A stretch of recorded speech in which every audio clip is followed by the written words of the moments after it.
આપણે ગેસ ચાલુ કર્યો છે, હવે આ મૂકશું. હવે આપણે તેલ અંદર નાખશું.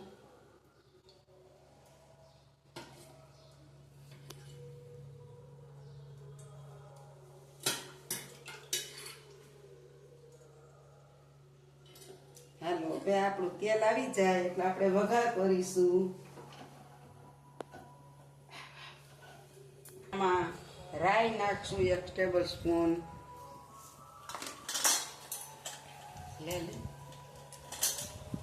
રાઈ નાખશું. 5 ટેબલ સ્પૂન જીરું નાખીશું. ત્યાર પછી આપણે હિંગ નાખીશું. ત્યાર પછી આપણે તજપત્તા નાખીશું.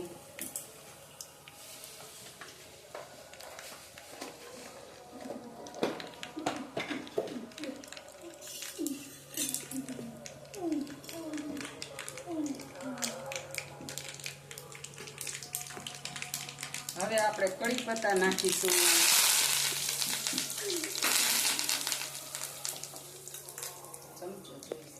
લસણ મરચાની 2 ચમચી પેસ્ટ બનાવી છે, એ નાખીશું.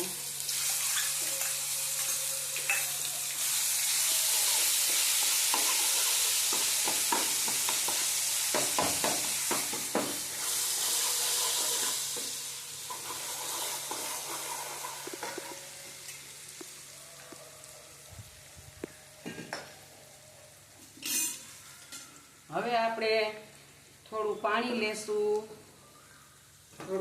લેશું. એની અંદર આપણે ચટણી થોડી એવી 2 ચમચી, અડધી ચમચી આપણે હળદર પાવડર, 1 ચમચી ધાણા જીરું પાવડર, થોડુંક સ્વાદ અનુસાર. હવે આપણે છે ને આ બધું પાણીને અંદર નાખવાનું છે.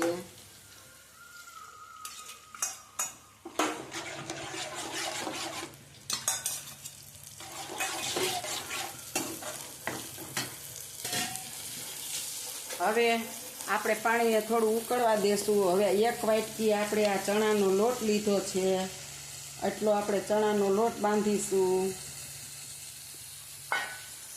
આની અંદર પણ આપણે હળદર પાવડર,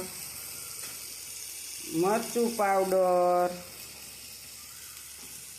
થોડી હિંગ નાખીશું.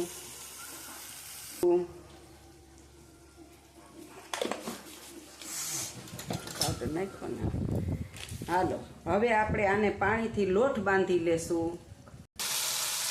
આ આપણું જો તેલ ઉપર આવી ગયું છે બધું. હવે આપણે આમાં છાશ નાખીશું.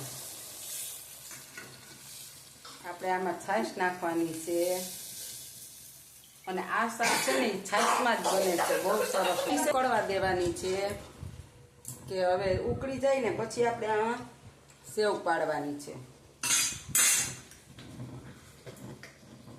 જો આપણું આ પાણી આવી ગયું છે. હાલો મિત્રો, હવે આપણું આ પાણી ઉકળી ગયું છે. હવે આપણે આમાં સેવ પાડવાની છે અને આનું શાક બનાવવાનું છે. બહુ મસ્ત સેવ બનશે.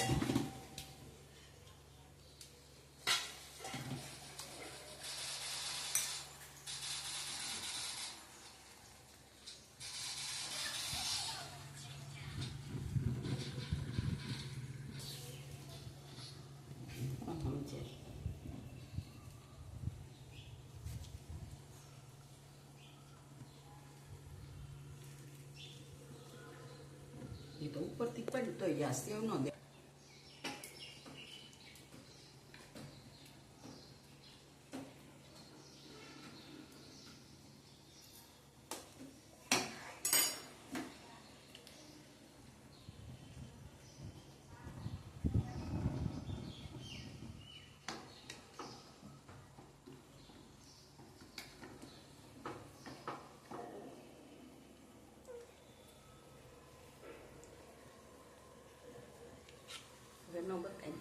મિત્રો, આપણું જો આ સેવનું શાક થઈ જવા આવ્યું છે. અમે ઘરમાં 10 જણા સહી, એટલે અમારે તો જાજુ બનાવવાનું હોય ને, પણ એકવાર ખાવ તો તમને એમ થાય કે વાહ વાહ, પાડેલ સેવનું શાક મસ્ત છાશમાં થાય. જો આપ જોઈ શકો સેવ છૂટી છૂટી જો કેટલી મસ્ત છે. જો હાલો મિત્રો, હવે જો આપણું શાક છે ને, આ જુઓ આમાં ફૂલા પડવા માંડ્યા અસલ મજાના. એટલે આપણું આ શાક બની ગયું છે. હવે આપણે આને ઉતારી લેશું. જો સેવ છૂટી છૂટી અને બહુ મસ્ત બની છે સેવ. આપ જોઈ શકો છો સેવ કેટલી સરસ છૂટી છૂટી થઈ. જો એકદમ બહુ મસ્ત શાક બની ગયું છે. હવે આપણે શાકને ઉતારી લેવાનું છે. જો તમને ગરમ મસાલો પસંદ હોય તો તમે નાખી શકો છો, પણ અમને ઓછો ગમે છે એટલે અમે નથી નાખતા. હાલો, હવે આપણું શાક બની ગયું છે. હવે આપણે નીચે ઉતારી દઈશું શાકને. મારી આ રેસીપી આપને પસંદ આવી હોય તો મારા વિડીયાને લાઈક કરજો, શેર કરજો, સબસ્ક્રાઈબ કરજો અને આવી રીતના શાક બનાવજો અને કોમેન્ટમાં લખજો કે તમને મારી રેસીપી કેવી લાગી શાકની. અને આપ બનાવો તો ખાઈને ટેસ્ટ કરીને કહેજો કે મારું શાક કેવું બન્યું. હાલો મિત્રો, આવજો, બાય બાય.